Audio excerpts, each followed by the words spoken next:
ರಾಮಮೂರ್ತಿ ನಗರ ಇನ್ಸ್ಪೆಕ್ಟರ್ಗೆ ಅನಾಮಿಕ ಮಹಿಳೆ ಪ್ರೀತಿಸುವಂತೆ ಕಾಟ ಕೊಡ್ತಿದ್ಲು.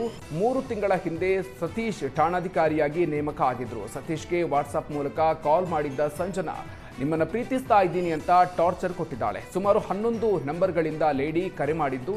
ಸ್ವಲ್ಪ ಯಾಮಾರಿದ್ರು ಹನಿ ಟ್ರ್ಯಾಪ್ನಲ್ಲಿ ಸತೀಶ್ ಸಿಲುಕ್ತಾ ಇದ್ರು. ಹೃದಯದ ಚಿನ್ನಿ ಲವ್ ಯು ಅಂತ ರಕ್ತದಲ್ಲಿ ಪತ್ರವನ್ನು ಬರೆದು ಟಾರ್ಚರ್ ಕೊಟ್ಟಿದ್ದು. ಕೊನೆಗೆ ಸತೀಶ್ ಸಿಬ್ಬಂದಿಯನ್ನು ಕಳುಹಿಸಿ ವಿಚಾರಿಸಿದಾಗ ಸಂಜನಾ ಅಸಲಿಯತ್ತು ಬಯಲಾಗಿದೆ. ಬರೀ ಪೊಲೀಸರನ್ನೇ ಟಾರ್ಗೆಟ್ ಮಾಡ್ತಾ ಇದ್ದ ಸಂಜನಾ ಈ ಹಿಂದೆಯೂ ಇಲಾಖೆಯ ಅಧಿಕಾರಿಗಳಿಗೆ ಇದೇ ರೀತಿ ಟಾರ್ಚರ್ ಕೊಟ್ಟಿದ್ದಾಳೆ. ಸದ್ಯ ಕೇಸ್ ದಾಖಲಿಸಿ ಪೊಲೀಸರು ಸಂಜನಾಳನ್ನ ಬಂಧಿಸಿದ್ದಾರೆ. ಇನ್ಸ್ಪೆಕ್ಟರ್ ಅನ್ನ ಹನಿ ಟ್ರ್ಯಾಪ್ನಲ್ಲಿ ಬೀಳಿಸಲು ಸಂಜನಾ ಯತ್ನಿಸಿದ್ದು ಬೆಳಕಿಗೆ ಬಂದಿದೆ.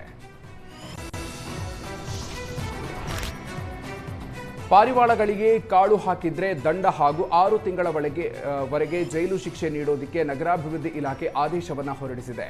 ಪಾರಿವಾಳಗಳಿಂದ ಕಾಯಿಲೆಗಳು ಹರಡುತ್ತಿರುವ ಕಾರಣ ಸಾರ್ವಜನಿಕ ಸ್ಥಳಗಳಲ್ಲಿ ಪಾರಿವಾಳಕ್ಕೆ ಆಹಾರ ನೀಡೋದನ್ನ ಜಿಬಿಎ ಬ್ಯಾನ್ ಮಾಡಿದೆ. ಜಿಬಿಎ ಗುರುತಿಸಿರುವ ಸ್ಥಳಗಳಲ್ಲಿ ಮಾತ್ರ ಪಾರಿವಾಳಗಳಿಗೆ ಆಹಾರ ನೀಡೋದಕ್ಕೆ ಆದೇಶಿಸಿದೆ. ನಿಯಮ ಉಲ್ಲಂಘಿಸಿದರೆ ಸಾಂಕ್ರಾಮಿಕ ರೋಗ ಹರಡುವಿಕೆ ನಿರ್ಲಕ್ಷ್ಯದ ಪ್ರಕರಣ ದಾಖಲು ಮಾಡಲಾಗುತ್ತೆ ಅಂತ ನಗರಾಭಿವೃದ್ಧಿ ಇಲಾಖೆ ಎಚ್ಚರಿಕೆ ಕೊಟ್ಟಿದೆ.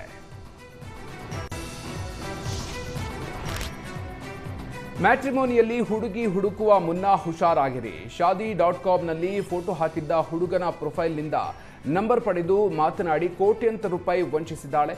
ಕಾರುಣ್ಯ ಎಂಬ ಹೆಸರಿನಲ್ಲಿ 3 ಮಹಿಳೆ ವಂಚನೆಯನ್ನ ಮಾಡಿದ್ದಾಳೆ. ಕಾರುಣ್ಯ ಹೆಸರಿನಲ್ಲಿ ಕಾಲ್ ಮಾಡಿ ಯುವಕರನ್ನ ಪರಿಚಯ ಮಾಡಿಕೊಂಡು ಷೇರು ಮಾರುಕಟ್ಟೆಯಲ್ಲಿ ಹಣ ಹೂಡುವಂತೆ ಒತ್ತಾಯವನ್ನ ಮಾಡ್ತಾಳೆ. ಮದುವೆಯ ನಂತರ ಲೈಫ್ ಚೆನ್ನಾಗಿರುತ್ತೆ ಅಂತ ಹೇಳಿ ನಂಬಿಸ್ತಾಳೆ. ಈಕೆಯ ಮಾತು ನಂಬಿ ಯುವಕ ಹಣವನ್ನು ಹೂಡಿಕೆ ಮಾಡಿದ್ದ. ಆದರೆ ಯಾವಾಗ ತಾನು ಮೋಸ ಹೋದೆ ಅನ್ನೋದು ಗೊತ್ತಾಯಿತು, ಯುವಕ ಸೆಂಟ್ ಠಾಣೆಗೆ ದೂರನ್ನ ನೀಡಿದ್ದಾನೆ. ಹೀಗೆ 3 ಯುವಕರಿಗೆ ನಂಬಿಸಿ ಸುಮಾರು 1.5 ಕೋಟಿ ವಂಚನೆ ಮಾಡಿದ್ದು ಪೊಲೀಸರು ವಂಚಕೆಗೆ ಬಲೆ ಬೀಸಿದ್ದಾರೆ.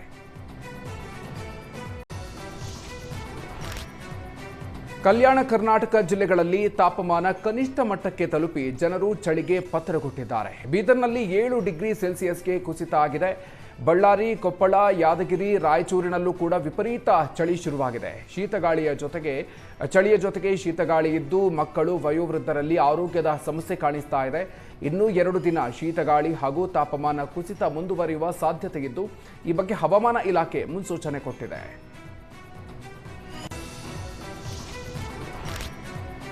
ಚಾಮರಾಜನಗರ ಜಿಲ್ಲೆಯ ಮಹದೇಶ್ವರ ದೇವಾಲಯದ ಸಮೀಪ ಮತ್ತೆ ಹುಲಿ ಓಡಾಟ ಕಂಡುಬಂದಿದೆ.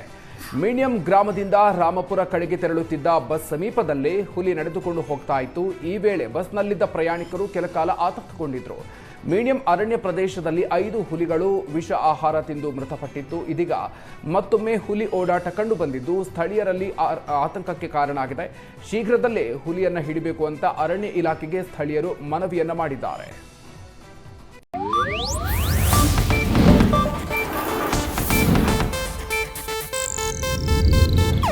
ಇದು ಏಷ್ಯಾನೆಟ್ ನ್ಯೂಸ್ ನೆಟ್ವರ್ಕ್ ಪ್ರಸ್ತುತಿ.